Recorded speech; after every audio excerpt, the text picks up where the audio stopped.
Hello dear friends and dear students, welcome to my channel English with N K Prajapat.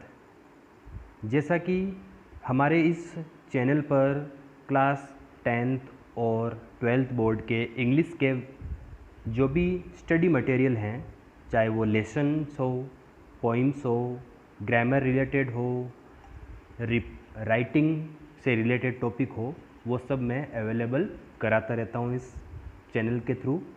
और जैसा कि इस बार class 12th और 10th दोनों का जो सिलेबस है बोर्ड का वो चेंज हुआ है, न्यू सिलेबस इश्यू किया गया है बोर्ड के द्वारा। तो इस वीडियो में हम class 12th Rajasthan board subject English की जो पोइम फर्स्ट है माय मदर 866 जो कमला दास के द्वारा लिखी गई है, उस पोइम का हम ट्रांसलेशन करेंगे और इसको क्लियर करेंगे। आपके न्यू सिलेबस में टोटल 6 पॉइंट्स हैं और फर्स्ट पोइम का नाम जो है माय मदर 866 एंड सेकंड है an elementary school classroom in a slum, third है कीपिंग क्वाइट और फोर्थ है a thing of beauty, fifth है अ रोड साइड स्टैंड और लास्ट जो छठी पोइम है उसका नाम है आंट जेनिफर्स टाइगर। तो इस वीडियो में हम फर्स्ट पोइम जो है वो स्टार्ट करने जा रहे हैं। तो स्टार्ट करने से पहले ये जो पोइम क्लास 12th की है, कंपलसरी जो इंग्लिश सब्जेक्ट है उसकी है। तो जो भी आपके फ्रेंड्स, रिलेटिव्स, जो भी आपके परिवार में क्लास 12th में जो इस बार हैं, उन तक ये वीडियो ज़रूर पहुंचाएं ताकि उन्हें इसका बेनिफिट हो सके। तो चलिए स्टार्ट करते हैं। माई मदर 866 मेरी माँ 66 की एज में, 66 वर्ष की उम्र में मेरी माँ। अबाउट द, इस पोइम की जो लेखिका है वो कमला दास है। यहाँ पर ये जो पूरा है वो पूरा जो पैराग्राफ है दिया हुआ है वो पूरा लेखिका का इंट्रोडक्शन है, परिचय है, उनका जन्म कहाँ हुआ, उनके द्वारा लिखित जो रचनाएं हैं, चाहे वो नॉवेल्स हो, उपन्यास हो, चाहे शॉर्ट स्टोरीज़ हो, क्या क्या लिखी और कौन सी उनकी फेमस है, उनके कुछ नाम दिए गए हैं। तो आपके सिलेबस के अकॉर्डिंग आपके क्वेश्चन पेपर में अबाउट द से रिलेटेड क्वेश्चन नहीं आता है, इसलिए हमारे लिए बस इतना जानना ज़रूरी है कि फर्स्ट पोइम जो है जिसका नाम माय मदर 866 उसके जो लेखिका है वो कमला दास है।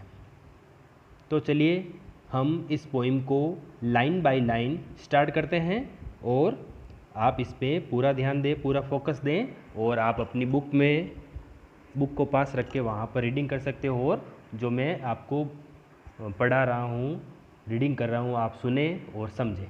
तो बने रहें इस वीडियो में और चलिए स्टार्ट करते हैं।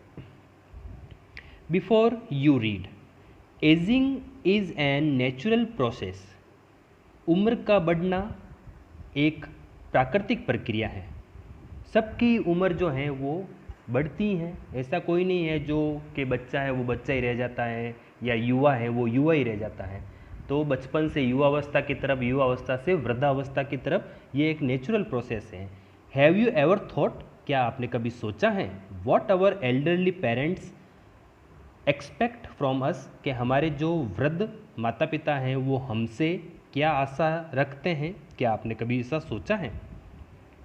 तो लेखिका कमला दास इस पोइम के थ्रू वृद्धावस्था, जो उसकी माँ है, लेखिका की जो माँ है, उसके वृद्धावस्था के बारे में जिक्र करती हैं और उसके बुढ़ापे को देखकर, उसके चेहरे को देखकर उसे जो कष्ट होता है उसका एक मार्मिक दृश्य जो है वो यहाँ पर दिखाया गया है। तो चलिए स्टार्ट करते हैं।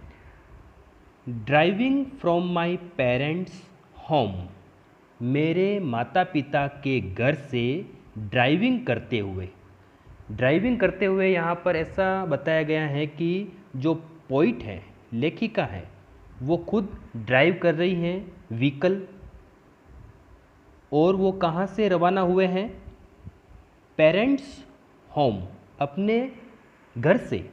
तो यहाँ पर जो ये फ्रॉम लिखा हुआ है, फ्रॉम का यूज कब किया जाता है? जब कहीं से हम अलग होते हैं, किसी स्थान से निकलते हैं, कहीं से अलग हो जाते हैं, तो वहाँ से फ्रॉम का प्रयोग। और जिस स्थान की ओर जाते हैं, जिस स्थान से हम मिल जाते हैं, वहाँ पर टू का प्रयोग किया जाता है। तो यहाँ पर घर से रवाना हुए और कोच्चि की तरफ गए। लास्ट फ्राइडे मॉर्निंग, मैं मेरे माता पिता के घर से, अपने घर से कोच्चि की तरफ ड्राइविंग करते हुए गई फ्राइडे मॉर्निंग को। कब? शुक्रवार की सुबह को। आई सा माई मदर बिसाइड मी, मैंने अपनी माँ को देखा बिसाइड मी, मेरे पास में। इसका मतलब क्या हुआ? लेखिका ड्राइविंग कर रही हैं और उसके पास वाली सीट में, फ्रंट वाली सीट पर उसकी माँ भी बैठी हुई है। तो सा यानी देखा, ये है सी की सेकंड फॉर्म, सी, शा, शीन।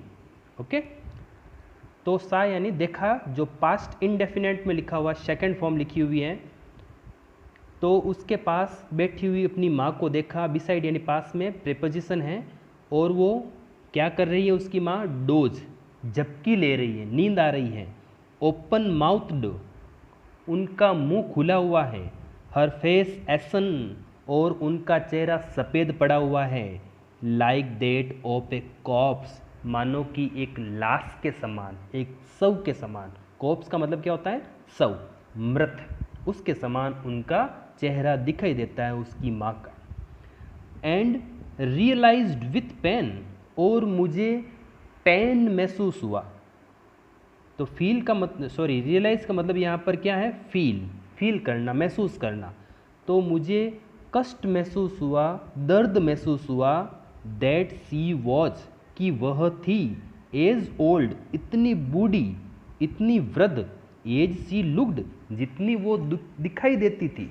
यानी लेखिका को अपनी माँ का जो फीका पड़ा हुआ, सफ़ेद पड़ा हुआ जो चेहरा देखा, उसे देखकर उसे कष्ट महसूस हुआ, और उसने सोचा कि ये जितनी दिखाई देती है उतनी बूढ़ी हो गई। But soon put that thought away, लेकिन शीघ्र ही मैंने उन विचारों से, जो विचार, जहाँ पर लेखिका का जो मस्तिष्क या उसके विचार उसकी माँ के चेहरे पर, उसकी वृद्धावस्था पर, बढ़ती हुई वृद्धावस्था की तरफ थे, तो उसने अपने थॉट यानी विचार को पुट अवे किया, यानी वहाँ से हटाया, दूर किया, यानी अपने माँ के विचारों से वो बाहर निकली। और किसकी तरफ ध्यान दिया? And looked out at young trees sprinting, और कार से बाहर देखा जहाँ पर यंग, युवा, ट्रीज, पेड़, स्प्रिंटिंग, पीछे की तरफ तेजी से भाग रहे थे। स्प्रिंटिंग यानी पीछे की तरफ भागना, रनिंग, फास्ट, तेजी से भागना। कार आगे जा रही स्पीड से, तो वो पेड़ जो है पीछे जा रहे हैं। देखो यहाँ पर क्या कॉन्ट्रास्ट किया है? यहाँ पर यंग ट्रीज, युवा पेड़। पेड़ कैसे युवा? मतलब इतनी तेज गति से भाग रहे हैं मानो कि वो युवा है। और दूसरी बात यहाँ पर बताया जा रहा है कि जो युवावस्था है, यंग जो एज है, वो बहुत ही तेज गति से निकल जाती है इंसान की, मनुष्य की। उसी प्रकार से वो सोच रही हैं कि मेरी माँ का जो वृद्धावस्था है, बुढ़ापा जो है, वो शीघ्रता से आ गया। द मेरी चिल्ड्रन, और क्या देखा लेखिका ने? मेरी यानी खुश, हैप्पी का सिमिलर वर्ड है, HAPPY, हैप्पी का क्या है? सिमिलर वर्ड मेरी। चिल्ड्रन स्पिलिंग, और खुश दिख रहे बच्चे, स्पिलिंग, निकल रहे थे, आउट ऑफ देयर होम्स, अपने घरों से बाहर आ रहे थे दौड़कर। ये चीज़ें उसने ड्राइविंग करते समय बाहर की तरफ देखी। क्या क्या चीज़ें देखी? एक तो ट्रीज स्प्रिंटिंग, और दूसरा मेरी children spilling out of their homes. ये दो चीज़ आपको नोट करना है।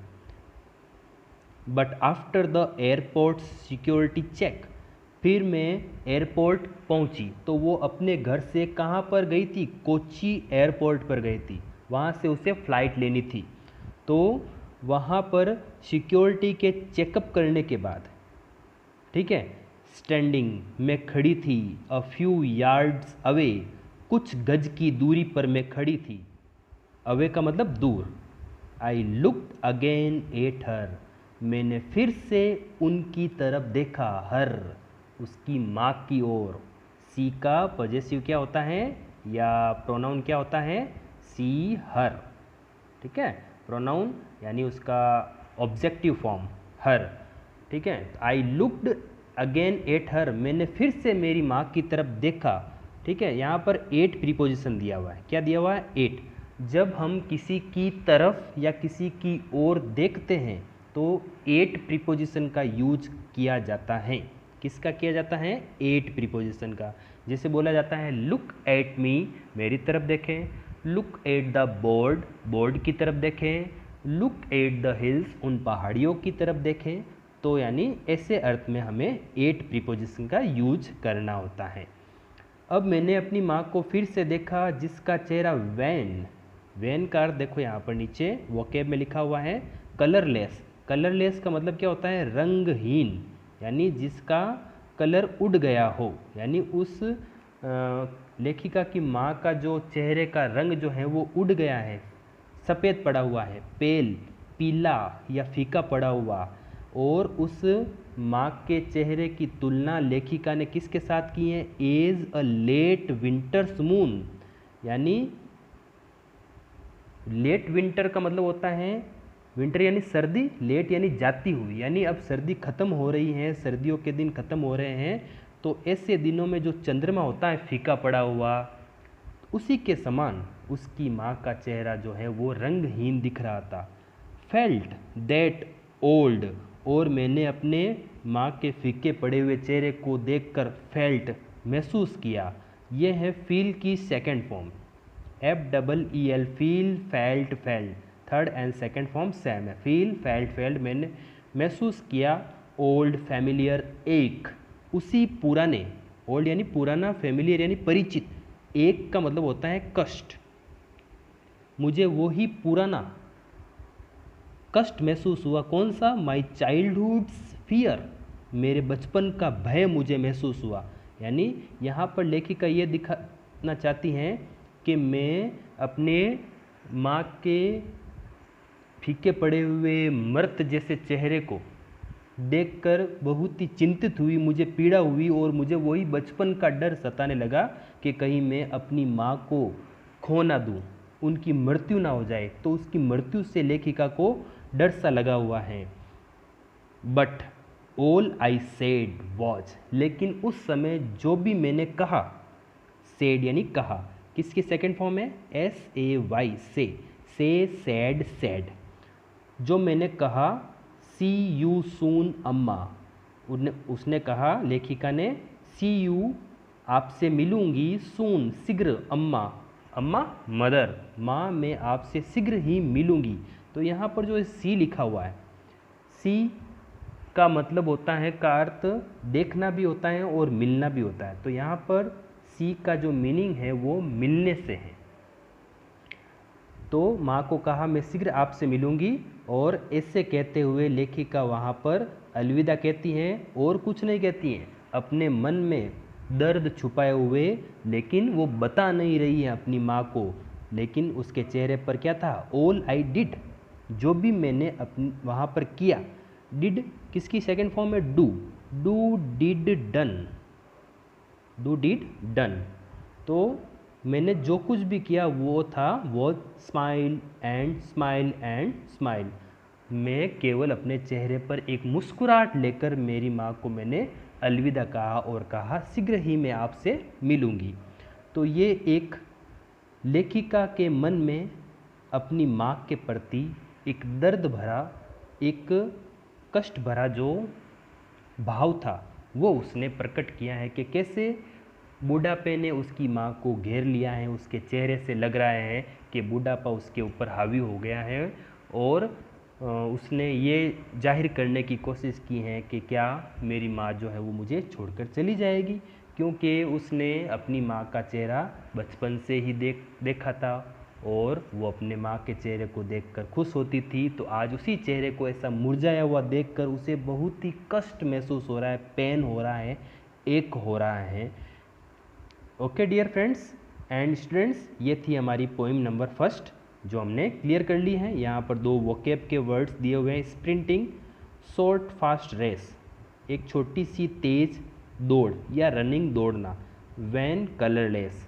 तो अगर आपको ये पोइम पसंद आती हैं तो आप लाइक करें और कमेंट करके मुझे ज़रूर बताएं, ताकि मैं नेक्स्ट वीडियोज़ में नेक्स्ट जो पोइम्स हैं वो लेकर आऊँगा, और साथ ही साथ में पोइम्स के जो क्वेश्चन आंसर हैं उनके भी वीडियोस जो है मैं अपलोड करूँगा आपके रिस्पॉन्स के बाद। ओके, आप इसको प्रैक्टिस करें बुक लेकर, और 3-4 बार देखेंगे तो आपको पूरा क्लियर हो जाएगा। Thank you for watching this video. Have a good day.